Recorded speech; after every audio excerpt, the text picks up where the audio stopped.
When we were talking about dashboards earlier in this course, I showed you how to use Q&A in a dashboard.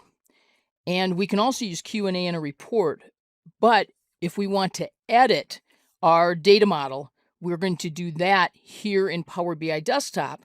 And then all of the changes that we make to our model are available to the report and are available to any dashboards that we create based on this model in the Power BI service.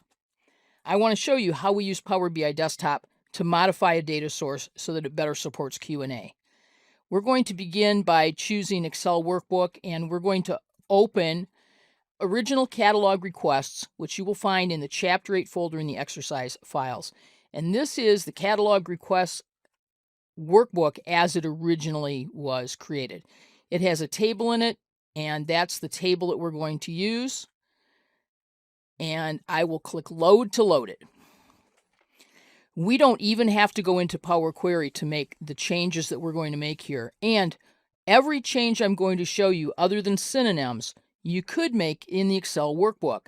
The reason we're making them here is that sometimes you're working with workbooks that you're not allowed to change the names of tables and columns, but you can always do it here in Power BI Desktop. As a matter of fact, there are users who use Power BI Desktop purely to be able to work with Excel workbooks that they aren't able to change in any other way. The first thing is that this table is named table, and my users want to enter things like requests or catalog requests. That's the name really of the items that are in this table. So I'm going to rename table 1 to requests. Then I'm going to start looking at the entity names, which are in alphabetical order. So we have F name, that's first name, but my users will probably type first name. So I'm going to rename this to first name. Makes it easier for me too. The model's easier to understand if the names make sense. L name, I'm going to guess that's last name, right? Oh, if you're not sure, you should look, but it is last name. You can trust me on this. ST is actually the state. So I'm going to rename ST state. ST add, on the other hand, is street address. So ST add 1. So there might be 2 lines of an address. You sometimes see add 1, add 2, that kind of thing. But this is address. I could put street address first, either way. And then we have one more column, and that is TX, which is an abbreviation for telephone or phone, and I will change that to phone as well.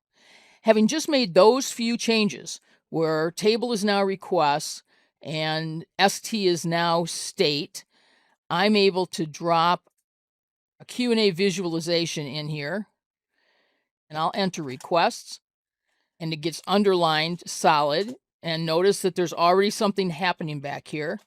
Request by state as a tree map.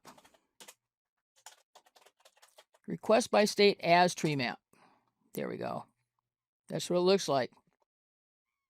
Pretty easy. And just like that. Now, both in dashboards and here in reports, if I want to convert this into a standard visual, bing, there we go.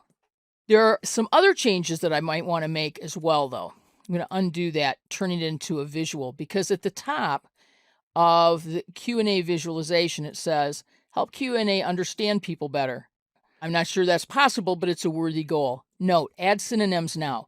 Click here because this is where we add the other things that our users call individual columns or fields. For example, sometimes people talk about requests, sometimes they talk about catalogs, and sometimes, adding again, they talk about catalog request.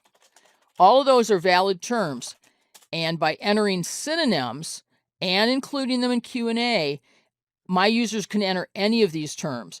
These synonyms are also used, for example, so that you can have state or province, and it's even in the list. I can just add plus and click it over there.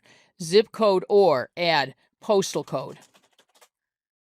And I typed that wrong, so I'm going to take that one away and do it again without the apostrophe. And if you have users as you're talking to them who say, I entered zip and it didn't understand it, you can encourage them to learn the words you use, or you can duck in here for a second and add a synonym, which is pretty slick. When you're all done, just close this up.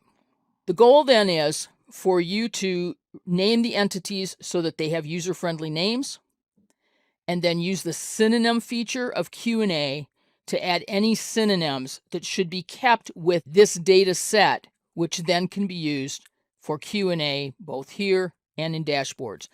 The time that you spend with data entity names here in Power BI Desktop is time well spent, because it provides your users with a superior experience with Q&A in dashboards and in reports.